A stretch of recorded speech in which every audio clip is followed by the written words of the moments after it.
نحمدہ ونصلی علی رسولہ الکریم اما بعد فاعوذ باللہ من الشیطان الرجیم بسم اللہ الرحمن الرحیم رب اشرح لی صدری ویسر لی امری واحلل عقدۃ من لسانی یفقہوا قولی۔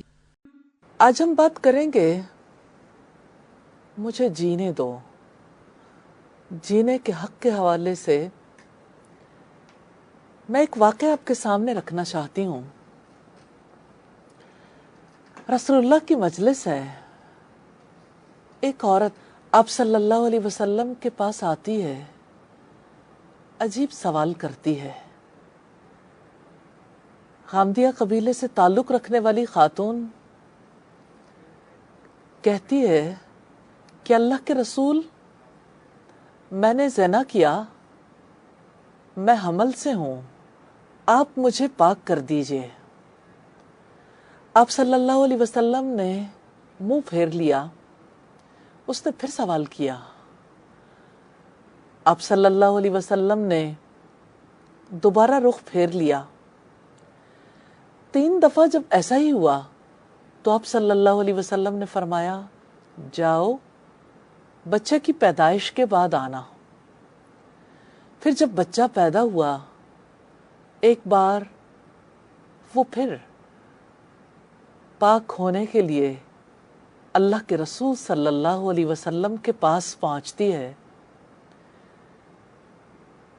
اب صلی اللہ علیہ وسلم سے وہی فریاد کرتی ہے کہ اللہ کے رسول، آپ مجھے پاک کر دیجئے۔ آپ نے مجھے کہا بچے کی پیدائش کے بعد آنا۔ اب بچہ پیدا ہو گیا، آپ مجھے پاک کر دیجئے۔ آپ نے فرمایا، جاؤ اسے دودھ پلاؤ، پھر جب وہ خود کھانے پینے کے قابل ہو جائے تو میرے پاس آنا۔ پھر 1.5 برس جانے کیسے گزرا، پھر وہ آپ کے پاس بچے کو لیے ہوئے آئی، بچے کے ہاتھ میں روٹی کا ٹکڑا دیا۔ اللہ کے رسول، اب یہ خود کھا پی سکتا ہے، آپ مجھے پاک کر دیجئے۔ پھر آپ صلی اللہ علیہ وسلم اپنے ساتھیوں کو لے کر چلے، گڑھا کھدوایا، سب ارد گرد تھے۔ آپ نے اور تمام صحابہ کرام نے اس عورت کو دیکھا۔ پہلا پتھر جب اس عورت کے لگا، خون کے چھینٹے ارد گرد والوں کو پریشان کر گئے۔ کسی نے اس عورت کو برا بھلا کہا تو آپ نے فرمایا، اسے کچھ نہ کہو، اس نے ایسی توبہ کی ہے کہ سب پر تقسیم کر دی جائے تو سب کو معاف کر دیا جائے۔ میں جو بات اس وقت آپ کے سامنے رکھنا چاہتی ہوں وہ اس بچے کے حوالے سے جس کی زندگی کے لیے آپ نے کتنا انتظار کیا۔ آپ کا غامدیہ سے رخ پھیر لینا، پھر آپ کا اسے یہ کہنا کہ بچے کی پیدائش کے بعد آنا، پھر جب وہ پیدائش کے بعد آئی تو یہ کہنا کہ دودھ پلاؤ، اس کے بعد آنا۔ یہ سب کیا ہے؟ یہ بچے کا حق ہے جو آپ صلی اللہ علیہ وسلم نے اپنی رحمت کی وجہ سے دلوایا۔ بچہ ماں کی طرف منسوب ہوتا ہے جب باپ کا پتہ نہ ہو، لیکن اس بچے پر کوئی انگلی نہیں اٹھا سکتا۔ اسے بھی اسی طرح سے جینے کا حق ہے جیسے دوسرے بچوں کو ہے۔ جو قصور ماں باپ نے کیا ہو اس کا الزام بچے پر نہیں لگایا جا سکتا۔ ایک ایسے بچے کی زندگی کی حفاظت کے لیے رحمت للعالمین نے کیسا انتظام کیا۔ آج جب کچرے کے ڈھیروں پر پڑے بچے زندگی کے لیے فریاد کرتے بچے، اپنی ہی ماؤں کے ہاتھوں زندگی کھو دینے والے بچے، آج ان بچوں کے لیے پڑے جھولے ہمیں یہ بتاتے ہیں کہ بچوں کے لیے وہ رحمت، وہ محبت، وہ ہمدردی مفقود ہے۔ کہاں سے آتے ہیں یہ بچے؟ کیوں چلے جاتے ہیں کوڑے کے ڈھیر پہ یہ بچے؟ کون ہے جو ان کو زندگی سے محروم کرنا چاہتا ہے؟ جینے کا حق کیوں نہیں دیتے ان بے قصوروں کو جن کی زندگی امانت تھی؟ کیوں اس زندگی کے درپے ہو جاتے ہیں وہی جو جیون کا سبب بنتے ہیں؟ عبدالستار ریدھی رحم دل انسان تھے۔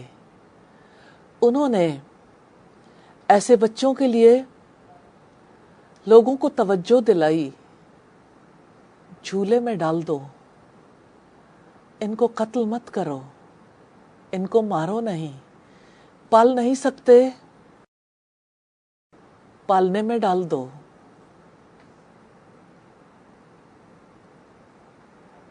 ان کے اعداد و شمار کے حوالے سے اگر ہم دیکھنا چاہیں تو بلقیس عیدھی بتاتی ہیں کہ آلموسٹ ایک سال میں 365 بچے جھولوں میں ڈالے جاتے ہیں، جن میں سے زیادہ تر زندگی سے ہاتھ دھو بیٹھتے ہیں۔ عبدالستار ریدھی صاحب نے بتایا کہ اگر 25 بچے زندہ بچتے ہیں تو 250 بچے جان سے ہاتھ دھو بیٹھتے ہیں۔ بات یہ ہے، پیدائش کے موقع پر خوشیاں منائی جاتی ہیں، کیوں خوشی سے محروم ہو جاتے ہیں یہ بچے؟ نہ خاندان قبول کرے، نہ ماں باپ قبول کریں، نہ معاشرہ قبول کرے۔ کیسی ہے یہ زندگی؟ کیسے زندگی سے محروم ہو جاتے ہیں یہ بچے؟ پیچھے مڑ کے دیکھیں تو وقتی لطف کی خاطر اللہ تعالیٰ کے قانون کو توڑتے نظر آتے ہیں وہ افراد جو کل اسی طرح کی زندگی رکھتے تھے، ماؤں کی گود میں پلے تھے، آج ماں کی گود سے جھولے میں پہنچنے والے بچے کس حال کو پہنچ جاتے ہیں کہ سدا ہی باپ کے نام سے محروم رہتے ہیں۔ وہ رحمت، وہ شفقت، وہ محبت، وہ خیرخواہی، وہ خدمت جس جذبے کے تحت ان کی پرورش کی جاتی ہے، یقیناً اللہ تعالیٰ اجر دینے والا ہے۔ لیکن سوال یہ ہے کہ ماں باپ جن کا دل فطری طور پر بچے کی محبت سے بھرا ہونا چاہیے، کیسے خالی ہو جاتے ہیں وہ دل؟ سنگ دلی، شقاوت کیسے در آتی ہے؟ تاریخ کے اوراق الٹ کر جب ہم دیکھتے ہیں تو ہمیں نبی صلی اللہ علیہ وسلم کی مجلس میں آنے والا ایک ایسا شخص ملتا ہے جو آپ سے کہتا ہے کہ اللہ کے رسول، میں تجارتی سفروں پر جاتا تھا، کافی دیر تک مجھے باہر رہنا پڑتا تھا، پھر یوں ہوا کہ میری بیوی جب حاملہ ہوئی، میرے پیچھے سے بچہ پیدا ہوا، اس نے میرے آنے پہ بچے کو چھپا لیا، پھر تو یہ روٹین ہی بن گئی، جب میں گھر ہوتا تو بچی کو ہمسایوں کے گھر پہنچا دیا جاتا. جب میں گھر واپس آتا، گھر سے چلا آتا، تو بچی گھر واپس آ جاتی. بچی بڑی ہوتی گئی، مجھے بھی ہمسایوں کی بچی سے ایک لگاؤ ہو گیا اور میری بیوی دھوکا کھا گئی. اس نے مجھے کہا کہ جس بچی سے تم بہت محبت کرتے ہو وہ تو تمہارے اپنے جگر کا ٹکڑا ہے. بس پھر کیا تھا کہ میرے سینے پہ سانپ لوٹنے لگے. میں نے اس دن سے طے کر لیا کہ میں نے اس بچی سے کیسے نجات پانی ہے.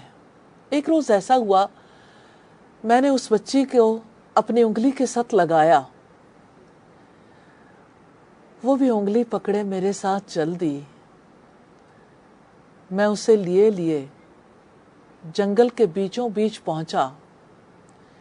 میں نے مٹی کھودنی شروع کی تو اپنے ننھے منھے ہاتھوں سے وہ بھی مٹی ہٹاتی جاتی تھی. جب میں نے گڑھا کھود لیا تو میں نے اپنی بیٹی کو گڑھے کے بیچ میں بٹھا دیا. پھر میں نے اس پر مٹی ڈالنی شروع کی. وہ مجھے ابا ابا پکارتی رہی اور میں مٹی ڈالتا رہا حتیٰ کہ اس کی آواز آنی بند ہو گئی. صحابہ کرام نے دیکھا کہ نبی صلی اللہ علیہ وسلم کی داڑھی بھیگ گئی آنسوؤں سے، آپ کا سینہ بھیگ گیا. لوگوں نے کہا، اے شخص، تو نے اللہ کے رسول کو آزردہ کر دیا. آپ صلی اللہ علیہ وسلم نے فرمایا، نہیں، اسے کہنے دو. پھر آپ نے اس شخص سے کہا، آپ دوبارہ سناؤ. اس نے دوبارہ قصہ سنایا. آپ پھر آنسو بہاتے رہے. ہاں، وہ صرف عرب نہیں تھا، وہ دنیا ہی ایسی تھی جہاں پیدا ہوتے ہی بچیوں کو زندہ دفن کر دیا جاتا تھا. کیسے اللہ پاک نے فرمایا، یہ حشر کا ایک منظر ہے جہاں اس باپ سے سوال کیا جائے گا جو اپنے بچے کی زندگی، اس کی پرورش کا ذمہ دار تھا، جس نے ذمہ داری ادا نہیں کی. وَإِذَا الْمَوْءُودَةُ سُئِلَتْ، جب زندہ گاڑی ہوئی لڑکی سے سوال کیا جائے گا، بِأَيِّ ذَنبٍ قُتِلَتْ، تمہیں کس جرم کی پاداش میں قتل کیا گیا، اس ظالم سے تو بات بھی نہیں کی جائے گی. مظلوم سے پوچھا جائے گا، یہ بتاؤ وہ کون سا جرم تھا جس کی پاداش میں تمہیں قتل کیا گیا. آج اگر اپنی سوسائٹی میں ہم دیکھتے ہیں ابارشنز کی ریشو کو، حیات ملنے سے پہلے، آنکھ کھولنے سے پہلے ماں کے پیٹ ہی میں کتنے بچوں کو ختم کر دیا جاتا ہے. کتنے بچے ہیں جن کے لیے مائیں راضی ہو جاتی ہیں کہ ان کے جسم کے ٹکڑے ٹکڑے کر کے ماں کے پیٹ سے انہیں نکال دیا جائے. کتنے ڈاکٹرز ہیں جو آج بھی بچوں کو زندہ گاڑ دیتے ہیں. ہاں، وہ اتنے شفاق نہیں تھے جو بچوں کو مٹی میں دفن کر دیتے تھے. آج کی شفاقی تو دیکھیے، ٹکڑے ٹکڑے کر دیا جاتا ہے. کچرے کے ڈھیروں پر انسانی اعضاء کے ٹکڑوں کو بھنبوڑتے ہوئے کتوں کو دیکھیے. اپنے آپ کو کبھی ایسی جگہ پر تصور کر کے دیکھیے، کیسے انسان اتنا سنگ دل ہو گیا، کیوں وہ اپنی نسل کے ہی خلاف ہو گیا. اگر خود جینے کا حق رکھتا ہے تو یہ حق اپنے بچے کو، اپنی بیٹی کو کیوں نہیں دینا چاہتا. اور ماں تو ممتا کی علامت تھی، تو محبت اور شفقت کی علامت تھی۔ ماں تجھے کیا ہو گیا؟ تو کیوں اپنے جگر گوشے کے خلاف ہو گئی؟ تو نے اپنے بچوں کو، اپنی بیٹی کو اپنے ہاتھوں ہی قتل کر ڈالا۔ کل کی ماں کا تو دل و دماغ روشن نہیں تھا، آج تو آپ سمجھتی ہو کہ علم نے آپ کے دل و دماغ کو روشن کر دیا۔ یہ کیسی روشنی ہے جو اپنی اولاد کو جینے کا حق نہیں دیتی، اور پھر اس سے پہلے کہ بچہ وجود میں آئے، بچے کے ساتھ تعلق کی یہ کیسی نوعیت ہے کہ بچے کو وجود میں لانے سے روکنے کے لیے کس قدر ادویات استعمال ہوتی ہیں۔ انسانیت کس موڑ پہ آن پہنچی ہے؟ کیوں لوگ انسان کے ہی دشمن ہو گئے، انسانی جان کے دشمن ہو گئے؟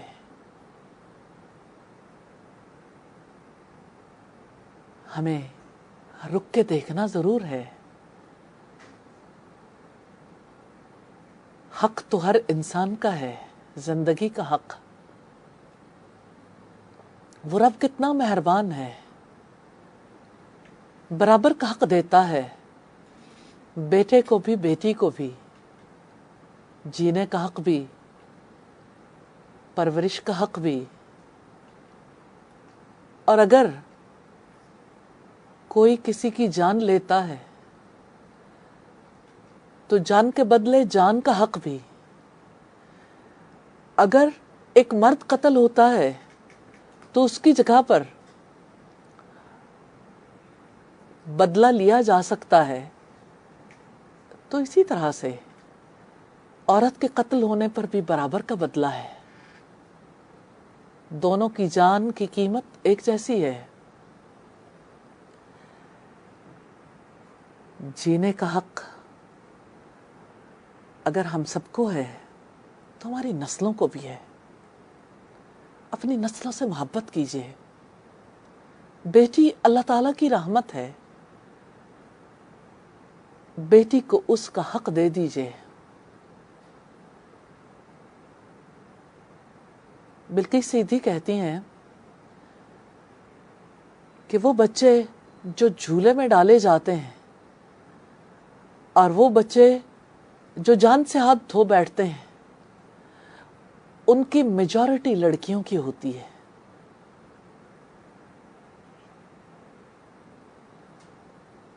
لڑکی، بیٹی جینے کا حق رکھتی ہے، اس کو پیدا کرنے والے نے یہ حق دیا ہے، اس سے یہ حق واپس نہ لیں۔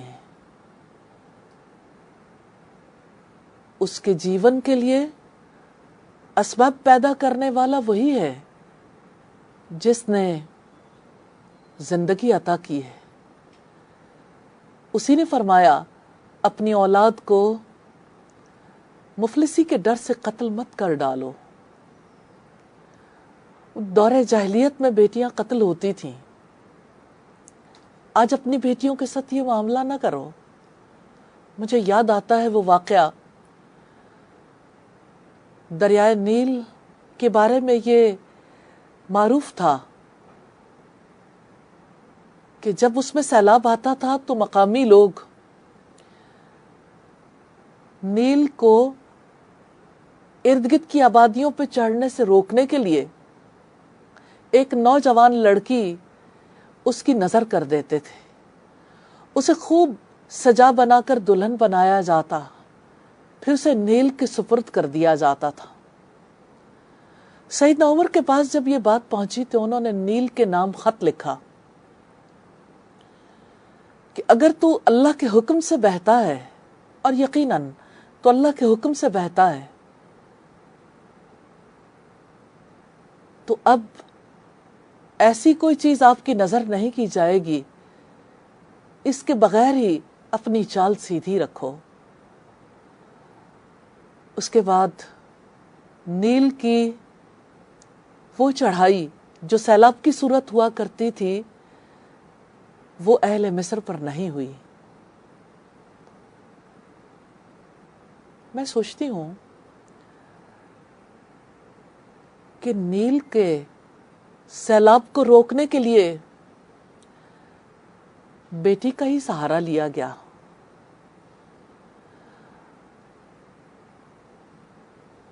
بیٹی کی زندگی قدر و قیمت والی ہے۔ سیدنا عمر نے کیسے ان بیٹیوں کا دفاع کیا تھا جن بیٹیوں کو جوانی میں ہی موت کے گھاٹ اتار دیا جاتا تھا۔ آج بھی انسانیت کو عمر کی تلاش ہے جو بیٹیوں کی زندگی کی حفاظت کرنے والا ہو۔ السلام علیکم ورحمۃ اللہ وبرکاتہ۔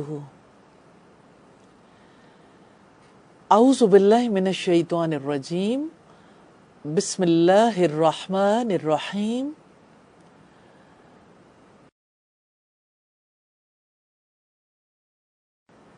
اس سلسلے کی یہ تیسری کڑی ہے۔ ہم بات کریں گے مجھے جینے دو کے حوالے سے۔ میں آج کی نشست کا آغاز ایک ایسے واقعے کے حوالے سے کرنا چاہتی ہوں جو مدینہ کی ریاست میں بڑی حساسیت پیدا کرنے کا سبب بن گیا۔ سیدنا سعد بن عبادہ نبی صلی اللہ علیہ وسلم کے پاس آئے اور انہوں نے آپ سے سوال کیا کہ اللہ کے رسول، اگر کوئی شخص اپنی بیوی کے پاس کسی دوسرے کو پائے تو ایسے میں اگر وہ کوئی بات اسے کہنا چاہے تو اب کہنے کا حق نہیں دیتے، اگر وہ غصہ کرنا چاہے تو آپ اس کا بھی حق نہیں دیتے۔ ایسے میں وہ شخص کیا کرے؟ آپ صلی اللہ علیہ وسلم وحی کے نزول سے پہلے ایسی باتوں کا جواب دینے سے گریز کرتے تھے۔ ایک عجیب فضا تھی جو مدینہ کی بستی میں اس سوال کی وجہ سے پیدا ہو گئی تھی۔ اسی دوران آپ کے پاس ہلال بن امیہ تشریف لائے۔ بڑی غیرت والے تھے۔ انہوں نے کہا کہ میں رات جب عشاء کے وقت اپنے گھر واپس آیا تو میں نے اپنی بیوی کے پاس کسی اور شخص کو پایا اور میں نے انہیں اس حالت میں دیکھا ہے۔ میں نے اسے کچھ نہیں کہا، میں نے خاموشی سے رات گزاری ہے۔ میں نے انتظار کیا کہ صبح کے وقت میں آپ کے پاس آؤں، آپ سے دریافت کروں، کیونکہ میں جانتا ہوں کہ اگر میں غصہ کروں گا تو اسے قتل کر بیٹھوں گا اور اس کے بدلے میں قتل کر دیا جاؤں گا۔ اگر میں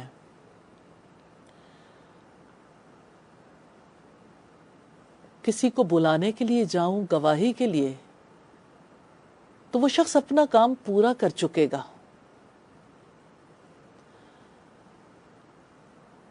ایسے میں صبر کروں تو کیسے؟ لوگوں نے کہا کہ اب ہلال بن امیہ بچتے نہیں کہ رسول اللہ اسے کوڑے ماریں گے، کیونکہ اللہ تعالیٰ کی طرف سے یہ آیت اتر چکی تھی اور سیدنا سعد بن عبادہ بھی اس آیت کے بارے میں سوال کر چکے تھے کہ اللہ پاک نے یہ جو آیت نازل کی ہے کہ اگر وہ 4 گواہ لے کر نہ آئے تو انہیں 80 کوڑے مارو۔ تو لوگ انتظار کر رہے تھے کہ اب ہلال کوڑوں کے مستحق بنیں گے۔ ہلال پر اعتماد تھے۔ انہوں نے ایک ہی بات کہی کہ مجھے امید ہے کہ اللہ تعالی میری پیٹھ ضرور بچا لیں گے۔ پھر اللہ تعالیٰ کی طرف سے وحی نازل ہوئی۔ آپ صلی اللہ علیہ وسلم پر جب وحی کی کیفیت ختم ہو گئی تو آپ نے فرمایا ہلال خوشخبری ہے، آپ خوشخبری حاصل کرو۔ یہ آیت نازل ہوئی تھی شوہر اور بیوی اگر ایک دوسرے کے بارے میں اعتماد نہ رکھیں، شوہر کو بیوی پر شک ہو جائے یا شوہر بیوی کو ایسے دیکھ لے تو اس معاملے کا فیصلہ کیسے کیا جائے۔ اللہ تعالیٰ نے یہ حکم نازل کیا سورہ النور میں کہ اگر وہ 4 گواہ نہ پائیں تو بدلے میں 4 گواہیاں دیں گے، اور 5ویں بار مرد یہ کہے گا کہ اگر میں اس معاملے میں جھوٹا ہوں تو مجھ پر اللہ تعالیٰ کی لعنت ہو۔ آپ صلی اللہ علیہ وسلم نے فرمایا ہلال اس عورت کو بلوا لو۔ ہلال نے اپنی بیوی کو بلوا بھیجا، وہ چلی آئی۔ آپ صلی اللہ علیہ وسلم نے انہیں اللہ تعالیٰ کے عذاب سے ڈرایا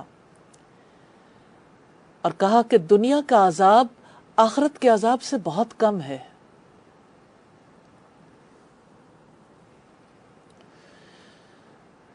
اس پر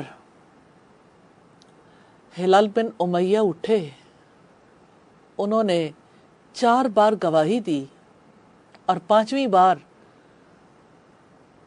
انہوں نے کہا کہ اگر میں اس معاملے میں جھوٹا ہوں تو مجھ پر اللہ تعالیٰ کی لعنت ہو۔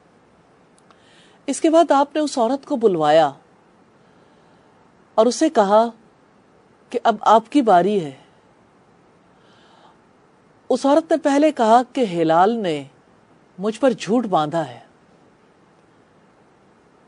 پھر اس نے 4 مرتبہ قسم کھائی۔ یہ قسم گواہی کے برابر ہوتی ہے۔ پہلے ہلال بن امیہ نے قسمیں کھائی تھیں 4 بار، اب کی بار عورت نے 4 قسمیں کھائیں۔ 5ویں بار اس نے کہا، وہ جھجکی، آپ نے فرمایا دیکھو آخرت کا عذاب دنیا کے عذاب سے بہت بڑا ہے۔ اس نے کہا میں اپنے قبیلے کو رسوا نہیں کروں گی۔ پھر 5ویں بار کہنے لگی اگر میں جھوٹ بولوں تو مجھ پر اللہ کا غضب ٹوٹ پڑے۔ اس پر آپ صلی اللہ علیہ وسلم نے دونوں میں سیپریشن کروا دی۔ آپ نے فرمایا کہ بچے کو اس کے ماں کا نام دیا جائے گا کیونکہ باپ انڈیسائیڈڈ ہے، لیکن آپ نے کہا کہ دیکھتے رہنا جب بچہ پیدا ہو کہ اس کی شکل کس جیسی ہے۔ وہ شخص جس کے بارے میں ہلال بن امیہ نے قسمیں کھائی تھیں کہ اس کو اپنی بیوی کے ساتھ ملوث پایا ہے، وہ شخص ہیلدی تھا، بال گھنگریالے تھے۔ رسول اللہ صلی اللہ علیہ وسلم نے اس کا حلیہ بیان کرنے کے بعد کہا کہ دیکھتے رہنا کہ اس کا حلیہ ہلال جیسا ہے یا اس شخص جیسا۔ پھر جب بچہ پیدا ہوا تو وہ ہلال بن امیہ جیسا نہیں تھا بلکہ اس شخص جیسا تھا۔ تو آپ نے فرمایا اگر قسمیں کھائی نہ جا چکی ہوتی تو میں اس عورت کو ضرور پکڑ لیتا۔ یعنی اب بات سچ ثابت ہو چکی تھی۔ میں اس کے توسط سے جو بات آپ کے سامنے رکھنا چاہتی ہوں وہ یہ کہ اس بچے کو ماں کا نام دیا گیا، باپ کی جائیداد سے اس کا حصہ ختم ہو گیا، ماں کی جائیداد کا وارث ٹھہرا۔ بچے کے بارے میں یہ طے کر دیا گیا کہ اس کے بارے میں کوئی برا خیال بھی دل میں نہیں لائے گا، نہ بچے کو اس کا احساس دلایا جائے گا۔ وہی بچہ اس فیصلے کی وجہ سے نارمل زندگی گزارنے کے قابل ہوا، بعد میں وہ امیر شہر بنا۔ میں آج کے دور میں آپ کو لے جانا چاہتی ہوں جہاں غیرت کے نام پر قتل ہوتے ہیں، جہاں کاروکاری کی کبھی رسم ہے، جہاں قانون کو اپنے ہاتھ میں لیا جاتا ہے۔ میں توجہ دلانا چاہتی ہوں کہ اللہ کے رسول صلی اللہ علیہ وسلم نے کس قدر پر حکمت فیصلہ کیا۔ اس بچے کو جو ولد زنا تھا، عزت کے ساتھ زندگی گزارنے کا حق دیا۔ ہاں، یہ اسلام ہے، سچا دین ہے، دین فطرت ہے، جو جینے کا حق دیتا ہے، عزت کے ساتھ جینے کا حق۔ علیہ وسلم نے جو فیصلہ کیا اس کے مطابق گھرانوں کی زندگی پرامن ہوئی۔ عورت کے بارے میں بھی بات کرنے کا حق نہیں دیا گیا۔ بچے کے نام کے بارے میں، بچے پر الزام لگانے کے بارے میں قدغن عائد کر دی گئی۔ بچے کو عزت کے ساتھ جینے کا حق ملا۔ چونکہ قسمیں کھائی گئی تھیں، اب معاملہ آخرت کا تھا، اس وجہ سے عورت اور مرد دونوں کے بارے میں زبانیں بند ہو گئیں۔ یہ ہمارا اسلام ہے، یہ ساری انسانیت کا دین ہے۔ کیا اس دور کے لوگوں میں غیرت نہیں تھی؟ وہ اتنے غیرت مند تھے، جیسے سیدنا سعد بن عبادہ کے بارے میں کہا جاتا ہے کہ انہوں نے کنواری لڑکیوں سے ہی شادیاں کی۔ غیرت کھاتے تھے کہ کسی کی بیوی کو اپنے عقد میں نہ لائیں، اور اس بات پر بھی غیرت کھاتے تھے کہ جس سے میرا تعلق قائم ہوا ہے، کل اس کے ساتھ کوئی اور نکاح نہ کرے۔ اسی وجہ سے وہ طلاق نہیں دیتے تھے۔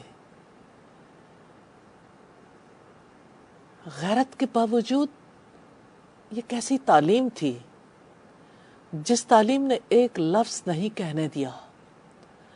ہلال بن امیہ کی وہ رات کیسی تھی جو رات رسول اللہ صلی اللہ علیہ وسلم سے بات کرنے سے پہلے گزاری۔ بیوی کو آنکھوں سے دیکھا ہے، گواہ پیش نہیں کر سکتے، بیوی سے کچھ کہہ نہیں سکتے۔ معاملہ عدالت میں جائے گا، قانون فیصلہ کرے گا، حق کے مطابق فیصلہ ہوگا، ہر کوئی انصاف پائے گا، اور یوں آنے والے بچے کو بھی جینے کا حق مل جائے گا۔ یہ اصول آج کے دور کے لوگوں کو بھی سیکھنے چاہیے، ان کے بارے میں علم حاصل کرنا چاہیے، جاننا چاہیے۔ یہ آسمانی دین ہے، آخری دین ہے، جس کے مطابق اللہ کے نبیوں نے فیصلے کیے اور محمد رسول اللہ صلی اللہ علیہ وسلم نے فیصلہ کیا۔ ہاں، جینے کا حق اس سے چھین لیا جاتا ہے، ہاں جینے کا حق اس سے چھین لیا جاتا ہے جو کسی خاص شخص سے نکاح کرنے کے لیے آمادہ نہیں ہوتی،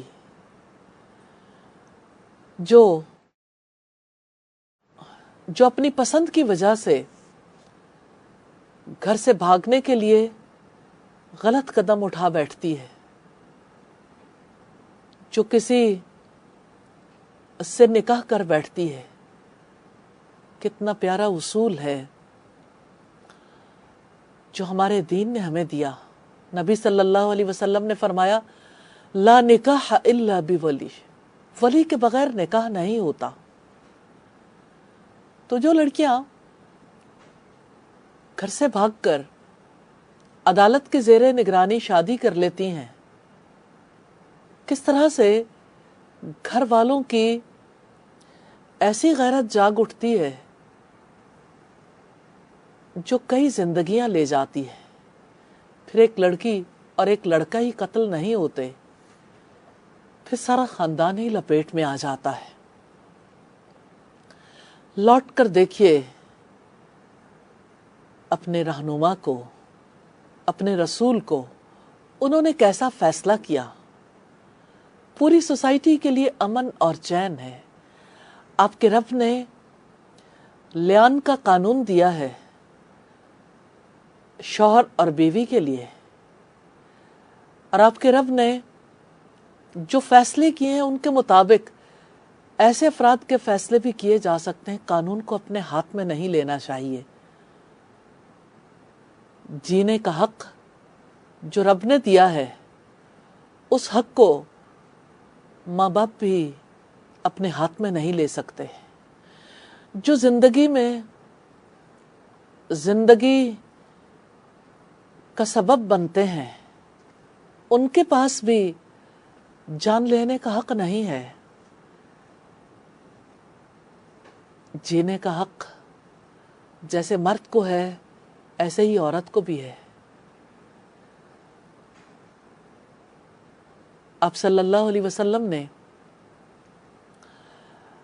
جینے کا حق دینے کے بعد پرورش کے حقوق کے بارے میں اللہ پاک کی ہدایات لوگوں پر واضح کی کہ پیدا ہونے والے بچے کا باپ پر حق ہے اس کو کھلانا پلانا اور اس کو کپڑے پہنانا، یعنی اس کی روزی کا خیال اس کے والد نے رکھنا ہے.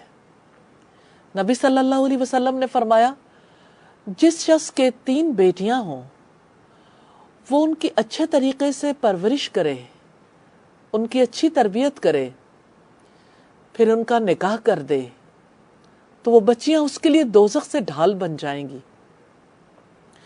ایک شخص نے سوال کیا کہ اللہ کے رسول اگر کسی کی 2 بیٹیاں ہوں تو آپ نے فرمایا 2 کے لیے بھی ایسا ہے. راوی حدیث کہتے ہیں کہ کسی نے یہ سوال نہیں کیا کہ اگر کسی کی 1 بیٹی ہو، لیکن اگر کوئی سوال کر لیتا تو اس کو بھی یہی جواب ملتا کہ جس کی 1 بیٹی ہو اور وہ اس کی اچھی پرورش، اچھی تعلیم و تربیت کرے، اس کا نکاح کر دے تو وہ اس کے لیے دوزخ سے ڈھال بن جائے گی. آپ صلی اللہ علیہ وسلم کے فرامین ہمیں بچیوں کی پرورش اور تربیت کے حوالے سے ملتے ہیں. آپ نے فرمایا جس شخص کو بچیوں کی پیدائش سے آزمایا جائے پھر وہ ان کو زندہ دفن نہ کرے، ان کی پرورش کرے، ان کو تعلیم دے، تو وہ اور میں جنت میں ان 2 انگلیوں کی طرح ہوں گے. نبی صلی اللہ علیہ وسلم کی قربت جنت میں کسی کو نصیب ہو جائے، اس سے بڑی اور کیا بات ہے. اس میں کوئی شک نہیں. اولاد کی پرورش، اولاد کے درمیان فرق نہ کرنا، بیٹے اور بیٹی کے درمیان فرق نہ رکھنا، یہ ماں باپ کا فرض ہے اور اولاد کا حق. اس حق میں کہیں کمی نہ کیجیے گا. اس حق کے بارے میں حشر کے میدان میں پوچھ گچھ ہوگی. کسی ایک کے ساتھ کی جانے والی کمی کیسے پوری زندگی کو اپنی لپیٹ میں لے لیتی ہے، پھر کیسے معاشرے میں رد عمل ابھرتے ہیں اور اس رد عمل کی آگ کی لپیٹ میں پورا معاشرہ آ جاتا ہے. بیٹی رحمت ہے. کتنی بڑی تبدیلی اس دور میں آئی تھی. آپ صلی اللہ علیہ وسلم جس دور میں تشریف لائے بیٹیاں زندہ دفن ہوتی تھیں. پھر جب آپ صلی اللہ علیہ وسلم نے اسی بیٹی کو باعث رحمت قرار دیا تو کیسے ذہن بدل گئے، لوگوں کے دل کی دنیا بدل گئی، لوگوں کے طور اطوار بدل گئے. کیسی تبدیلی تھی جو اس سوسائٹی میں آئی. حضرت عمر نے اپنی بیوی سے کہا کہ جب سے آپ لوگ مدینہ میں آئی ہو آپ لوگوں کو بہت زبان لگ گئی ہے. تو انہوں نے کہا ٹھہریے، جلدی نہ کریں، اپنی بیٹی کے گھر جا کے دیکھیے وہ سارا دن رسول اللہ سے روٹھی رہتی ہے. سیدنا عمر غصے میں سیدہ حفصہ کے پاس آئے اور ان سے دریافت کیا کہ کیا واقعی تم رسول اللہ سے روٹھی رہتی ہو؟ تو انہوں نے جواب دیا یہ ہمارا آپس کا معاملہ ہے، یہ ہے ہمارا دین. قدر و منزلت، عزت، اچھی تعلیم و تربیت کس مقام تک پہنچا دیتی ہے. یہ حق ہمارے رب نے، ہمارے رسول نے عورت کو دیا ہے. اپنا حق پہچانیے، اپنے حق کی حفاظت کیجیے. اور میں کہنا چاہتی ہوں سوسائٹی کے تمام افراد سے، بیٹیوں کو جینے کا، پرورش کا حق پورا دیجیے. آپ جہنم کی آگ سے بچ جائیں گے، جنت آپ کی منتظر ہوگی. اللہ تعالی ہم سب کو توفیق عطا فرمائے. وآخر دعوانا ان الحمد للہ رب العالمین. سبحانک اللہم وبحمدک نشہد ان لا الہ الا انت نستغفرک ونتوب الیک. السلام علیکم ورحمۃ اللہ وبرکاتہ.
نحمده ونصلي على رسوله الكريم اما بعد فاعوذ بالله من الشيطان الرجيم بسم الله الرحمن الرحيم رب اشرح لي صدري ويسر لي امري واحلل عقدة من لساني يفقهوا قولي. آج ہم قلب کے کچھ اوصاف اور اس کی کچھ مثالیں دیکھیں گے انشاءاللہ تعالی. قلب کسے کہتے ہیں؟ کیا قلوب مختلف ہو سکتے ہیں اپنے اپنے اوصاف کے اعتبار سے؟ دل تو ایک ہی مقصد کے لیے بنا تھا، لیکن یہ قلب مختلف کام کیوں کرتا ہے؟ قلب تو اللہ کی معرفت، اللہ کی پہچان، اللہ کے تعلق، حقیقت کے ادراک کے لیے پیدا کیا گیا تھا. پھر ایسا کیوں ہوتا ہے کہ قلب کبھی خواہشات کی محبت میں گرفتار ہوتا ہے، کبھی یہ دل اپنے غضب کی وجہ سے، غصے کی وجہ سے، حقیقت کا ادراک کرنے سے محروم رہ جاتا ہے. کبھی اس دل کے اندر ایسی حرص بیدار ہو جاتی ہے کہ حقائق بہت چھوٹے، بہت معدوم سے محسوس ہوتے ہیں. حقیقت کی طرف توجہ کرنے کے لیے انسان ضرورت ہی محسوس نہیں کرتا. ایک ہی قلب اور کام کتنے مختلف نوعیت کے. ایسا کیوں ہو جاتا ہے کہ کسی کا دل تو آئینے کی طرح شفاف ہو، کسی کا دل دھندلا جائے، اور کسی کے دل کا آئینہ شکل تو دکھائے لیکن ٹیڑھی میڑھی، اور ایک کی جگہ کئی کئی شکلیں دکھائے، اور کسی آئینے کے زنگ میں سے کچھ بھی نظر نہ آئے. ایسا کیوں ہو جاتا ہے؟ یہی ہمارا آج کا موضوع ہے. ہم یہ دیکھیں کہ دل کے جو مختلف اوصاف ہیں، یہ اوصاف، یہ خصوصیات کس چیز کی نمائندگی کرتی ہیں، اور یہ خصوصیات، یہ اوصاف کس طرح سے پیدا ہوتی ہیں، اور کیسے اس دل کو توحید پرست بنایا جا سکتا ہے، کنٹرول کیسے کیا جا سکتا ہے. دل 4 طرح کی خصوصیات رکھتا ہے. نمبر 1، درندوں جیسی خصوصیات رکھ سکتا ہے. اس کے لیے جو اصطلاح ہم استعمال کرتے ہیں سبعی، سین، با، عین اور یا. سبعی یعنی درندوں جیسی خصوصیات. دوسری خصوصیات ہیں جنہیں ہم کہتے ہیں بہیمی، یہ چوپایوں جیسی خصوصیات ہیں. اسی طرح سے تیسری قسم کی خصوصیات ہوتی ہیں شیطانی، اور چوتھی خصوصیات ہوتی ہیں ربانی. 4 طرح کے اوصاف کسی بھی قلب کے اندر پیدا ہو سکتے ہیں، اور کوئی بھی قلب ایسا ہو سکتا ہے جو ہر طرح کے اوصاف سے پاک ہو جائے. ایک انسان کوشش کرے رب کی رحمت شامل حال ہو جائے تو سبھی خصوصیات بھی ہینڈل ہو سکتی ہیں، بہیمی بھی، شیطانی بھی، اور اس دل کے اندر نشو و نما پا سکتی ہیں ربانی خصوصیات. دل تو یہ چاہتا ہے خود ہی سے سب کچھ ہو جائے، کرنا نہ پڑے کچھ بھی، لیکن ایسا ممکن نہیں ہے. یہیں پر تو اختیار کو استعمال کرنا ہے. اور جب تک ایک انسان کو یہ پتہ نہ ہو کہ یہ خصوصیات کیسے پیدا ہوتی ہیں اور اس کی وجہ سے مجھے نقصان کیا ہوتا ہے، اس کو کنٹرول کیسے کیا جاتا ہے، انسان اس وقت تک نجات نہیں پا سکتا. ایفرٹ بھی کامیاب نہیں ہوتی. کوششیں بھی اس وقت کامیاب ہوتی ہیں جس وقت ایک انسان اس کے لیے پلان کرتا ہے.